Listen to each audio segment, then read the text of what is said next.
Olá, pessoal, tudo bem? Eu sou a Roberta Oliveira, psicóloga e doutora em Psicologia Social e do Trabalho pela USP. E hoje eu quero começar esse vídeo com uma realidade talvez um pouco assustadora.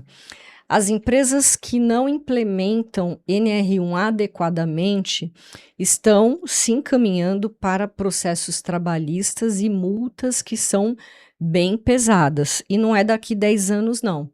É agora mesmo. Na semana passada, eu recebi um contato de um advogado trabalhista.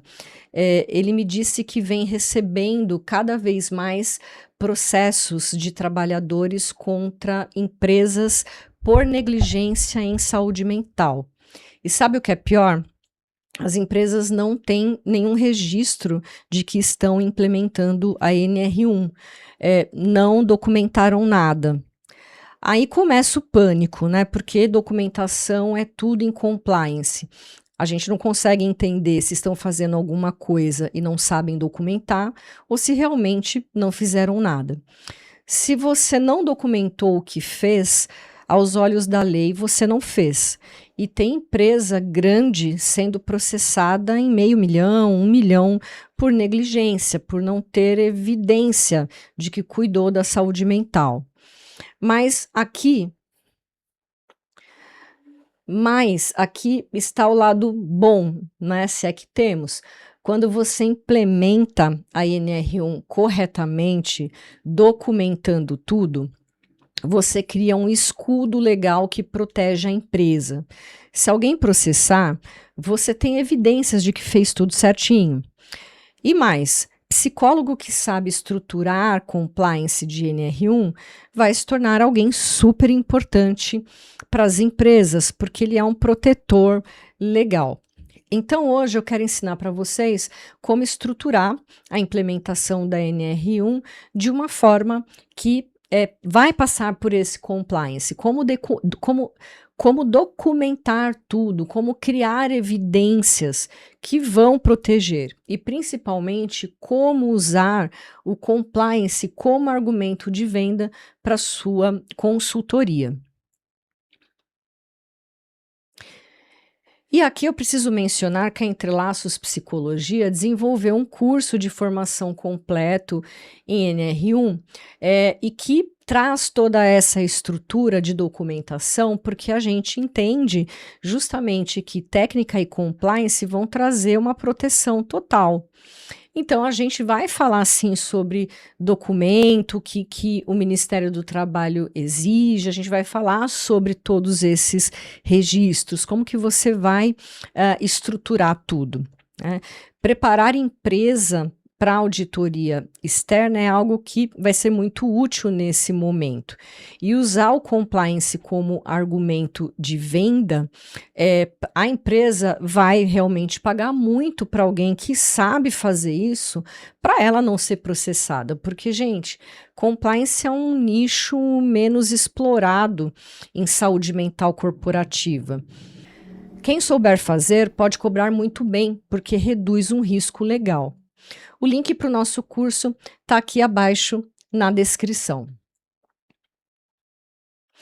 Pessoal, compliance de NR1 é obrigatório. É obrigatório. É uma oportunidade de negócio. O Ministério do Trabalho está fiscalizando. Trabalhadores estão processando e já temos muitos casos. Sindicatos também estão fiscalizando. Seguro de responsabilidade civil exige NR1.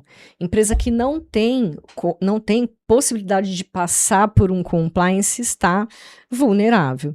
Psicólogo que sabe estruturar esse compliance vira o protetor legal que a empresa quer desesperadamente.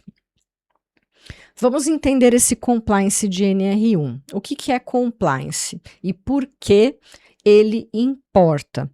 Compliance significa conformidade, tá? De conformidade. Quando você implementa NR1 com conformidade, né? Ou seja, NR1 com compliance significa que você implementou conforme a lei exige. O que a lei exige? Diagnóstico documentado é uma delas. Diagnóstico documentado é uma das exigências. Levantamento de riscos psicossociais, documento formal com datas, responsáveis, metodologia, assinado por lideranças. Um plano de ação também documentado. Quais riscos você vai mitigar, como você vai mitigar, ou seja, as ações específicas.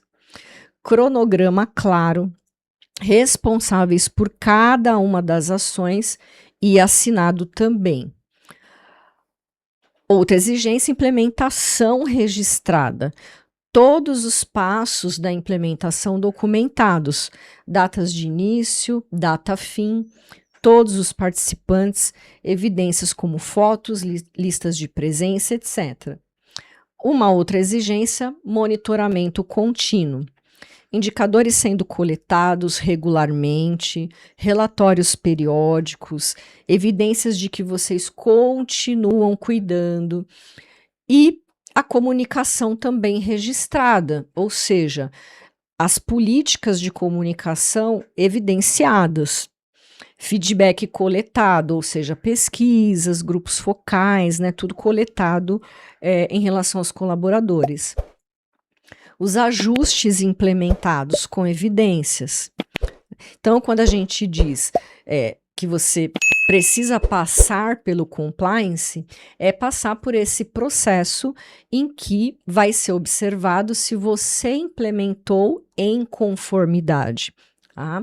E por que tudo isso importa? Porque se o Ministério do Trabalho vem auditar, né, ele vai perguntar: vocês implementaram a NR1? Você tem que provar. Ah, implementei. Sim, você tem que provar. E tem que provar que implementou em conformidade, em compliance. Se não tem documentação, para a lei você não implementou. Se a sua documentação é falha, ela não está em conformidade. Vai se entender o quê? Que a sua implementação não foi conforme a lei pede para ser.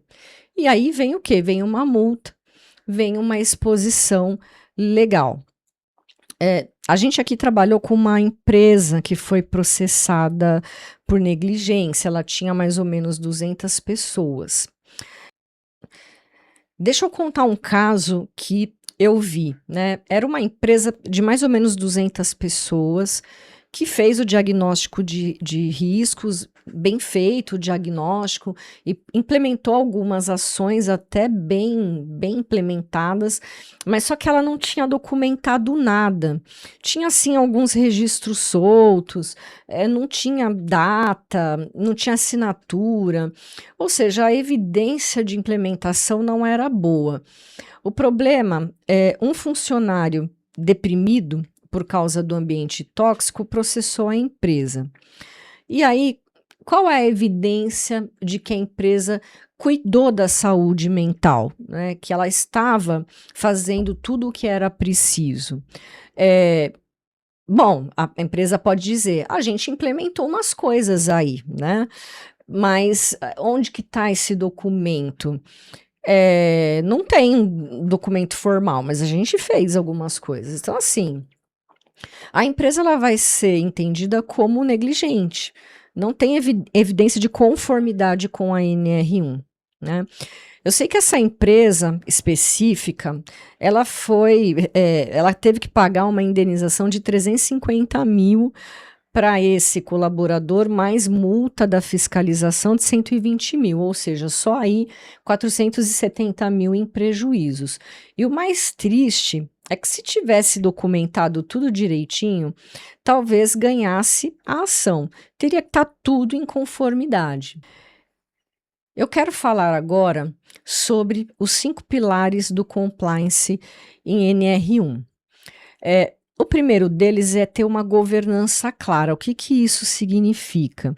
Que você precisa ter um responsável, né? Você precisa ter, que não precisa ser uma pessoa, mas um grupo né, que seja responsável, que seja a cabeça de todo esse projeto que vai ser implementado. Você precisa ter um comitê de saúde, tem que ter responsáveis de vários níveis. É preciso ter políticas formais, documentos e não só conversas, né? Tem que ter a aprovação formal da liderança, tudo isso registrado. Isso é que a gente vai chamar de governança, né? Então, quando tem isso, fica evidente que é uma empresa séria. Ela está documentando, ela está autorizando, ela está registrando, ela está reunindo pessoas em vários níveis, né? Um segundo pilar é ter um diagnóstico robusto. Ela precisa levantar os riscos, mas de modo formal. Ela precisa ter uma metodologia. Você vai aplicar quais ferramentas para fazer esse diagnóstico, né? Esse levantamento. E você precisa ter uma amostra representativa. Não adianta você ter uma empresa com 200 pessoas e aplicar um questionário, por exemplo, em 5 pessoas. Então, você tem que ter uma amostra que faça sentido.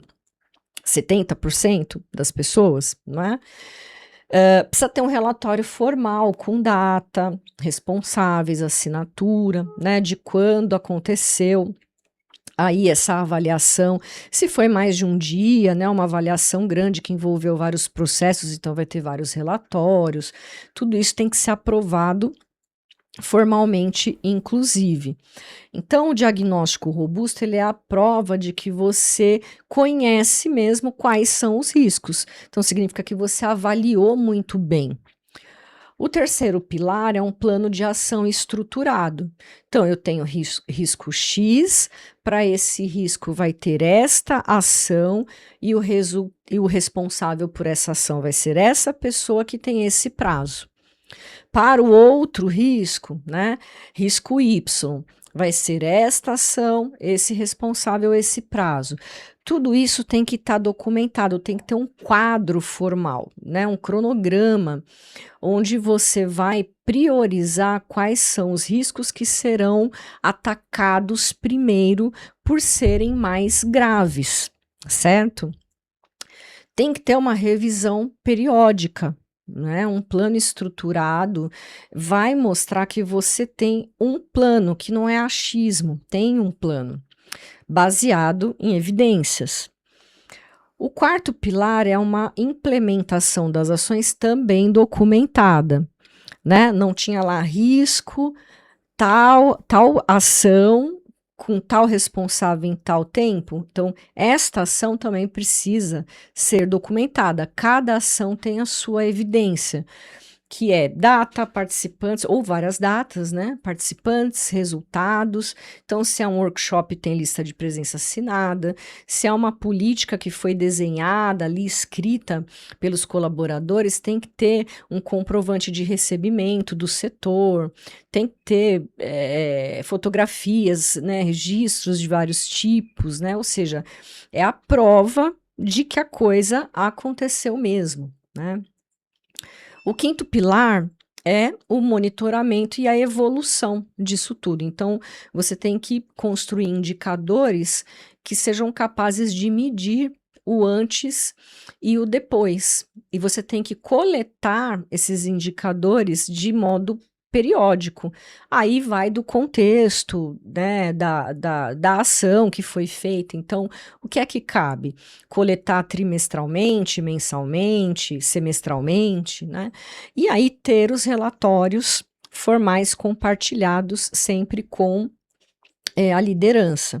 E, se necessário, fazer ajustes. Se não está, o indicador não está melhorando, então tem alguma coisa que precisa ser melhorada na ação, né? Naquilo que você implementou. Então, alguma coisa está faltando.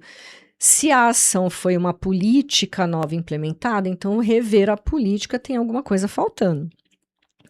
Então, é como uma auditoria interna, entende? Esse monitoramento é uma auditoria interna que tem que ser documentada também, ou seja, é uma prova de que você continuamente está cuidando. Vamos pensar num sistema de compliance, então, né? Um sistema de manter a coisa toda em conformidade, né? Então, como estruturar uma documentação?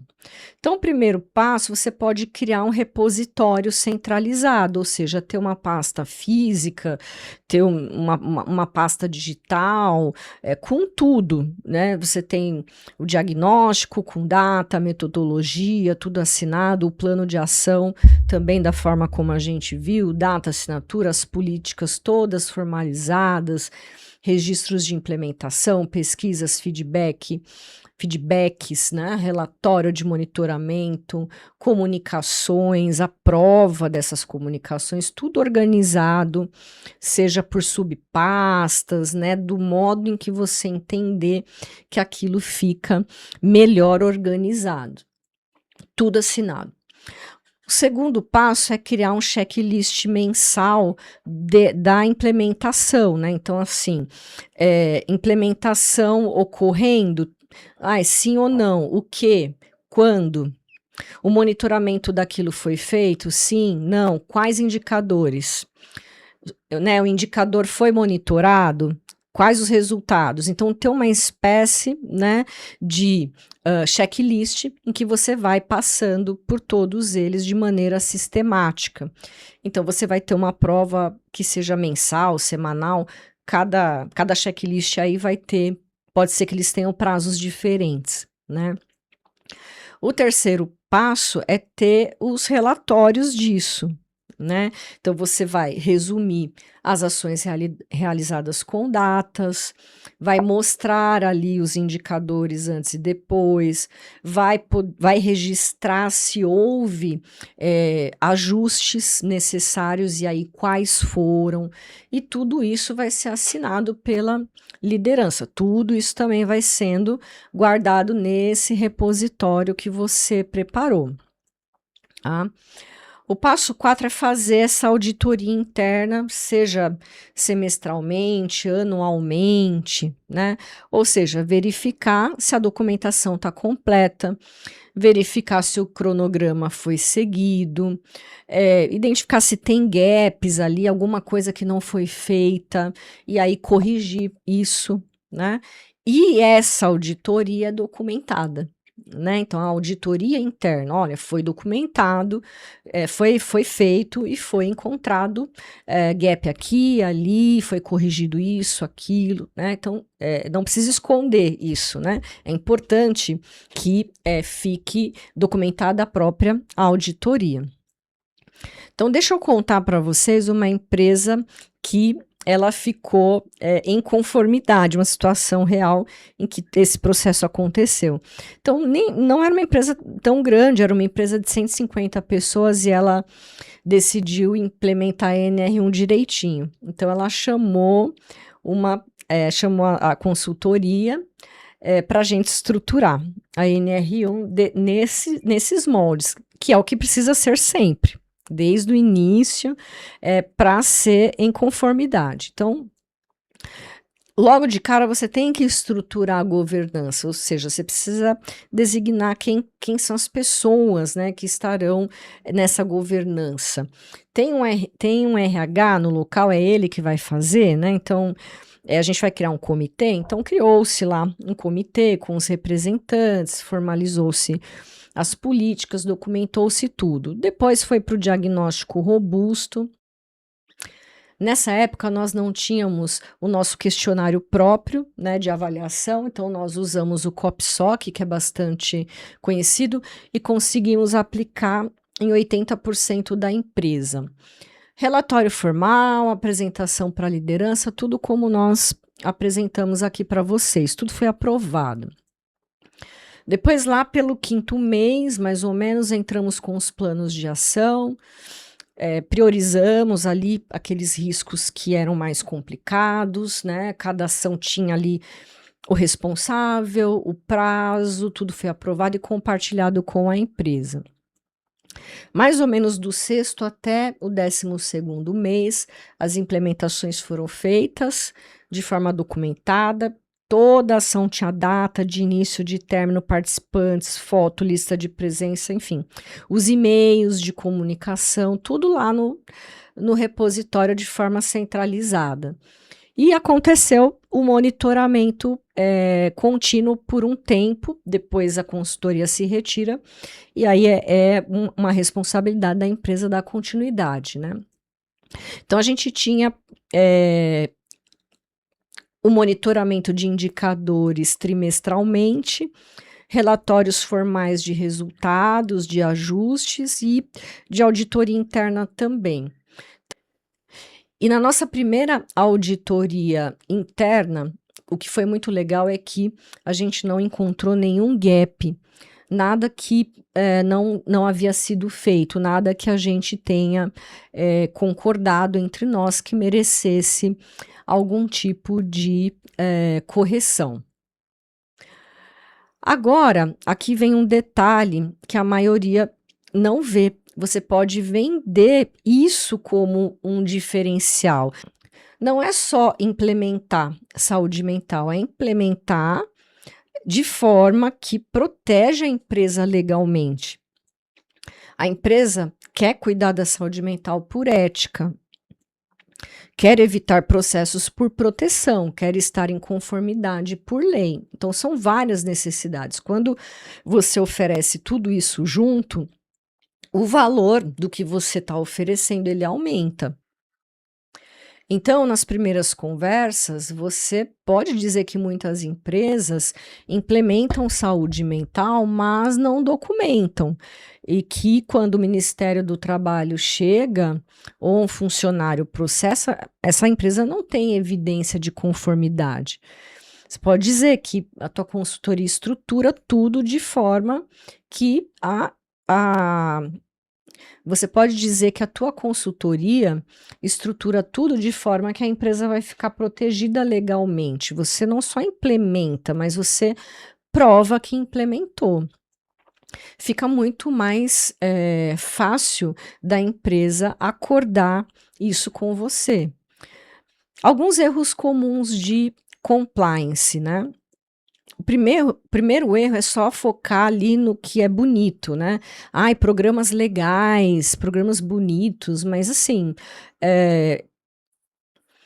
pode ser que os programas nem sejam efetivos para os riscos levantados, e pode ser até que sejam bons programas, que eles lidem realmente com os riscos levantados, mas se você não tem a documentação, não adianta fazer. Não adianta fazer um programa lindo, né? Então, a beleza não é o que mais importa aqui, né? A gente precisa que funcione e que seja documentado. Um segundo erro é achar que e-mail é suficiente. Precisa de aprovação, de assinatura e de data. Um terceiro erro é não criar um repositório centralizado, porque começa a ficar coisa no computador de um monte de gente, né? E aí, para caçar tudo isso, né, fica muito complicado. Um quarto erro é não fazer a auditoria interna. Você precisa provar que está cuidando do que foi feito. Tá? Um quinto erro é não treinar a empresa em compliance. Né? Às vezes algumas empresas nem sabem o que é, porque são empresas menores e talvez nunca lidaram com isso. Então a empresa precisa entender por que a documentação importa. Então vamos lá para o nosso checklist de compliance para você estruturar a sua consultoria. Então, primeiro, governança. Quem vai ser o responsável pela NR1, Comitê de Saúde Mental criado, políticas formalizadas, aprovação formal documentada. Diagnóstico, levantamento de riscos realizado, metodologia reconhecida utilizada, amostra representativa, relatório formal gerado, data, assinatura, aprovação. Com relação ao plano de ação, riscos priorizados, ações definitivas para cada risco, responsáveis designados, cronograma estabelecido e aprovado formalmente. Em relação à implementação, cada ação tem evidência, data, participantes, resultados e aprovação também. Registros organizados em repositório central, comunicações comprovadas, fotos e documentos guardados. Com relação ao monitoramento, indicadores coletados periodicamente, relatórios formais gerados, auditoria interna realizada, ajustes documentados. Com relação a arquivo, repositório centralizado criado, checklist mensal mantido, relatórios trimestrais guardados, auditoria interna documentada. E eu deixo aqui uma reflexão, gente. Compliance não é só burocracia desnecessária, é uma proteção legal. Quando você documenta, você se protege. Se o Ministério do Trabalho audita, você pode dormir tranquilo, porque você prova que fez tudo certinho. Se você quer proteger a sua empresa legalmente, deixa aqui embaixo nos comentários um compliance seguro e compartilha esse vídeo, porque a gente quer que psicólogos e psicólogas entendam que compliance é o nicho menos explorado de consultoria NR1. Empresa paga muito bem para não ser processada. Compartilha com um colega que trabalha com consultoria, com um advogado trabalhista, que quer entender melhor a NR1, com quem quer proteger empresas legalmente. Num próximo vídeo eu quero falar sobre quanto custa implementar a NR1, quero falar sobre orçamentos, retorno. Então se inscreva aqui, não perca, né? Fique ligado para não perder aí os nossos próximos temas. E muito obrigado pela sua presença. Até o próximo. Tchau, tchau.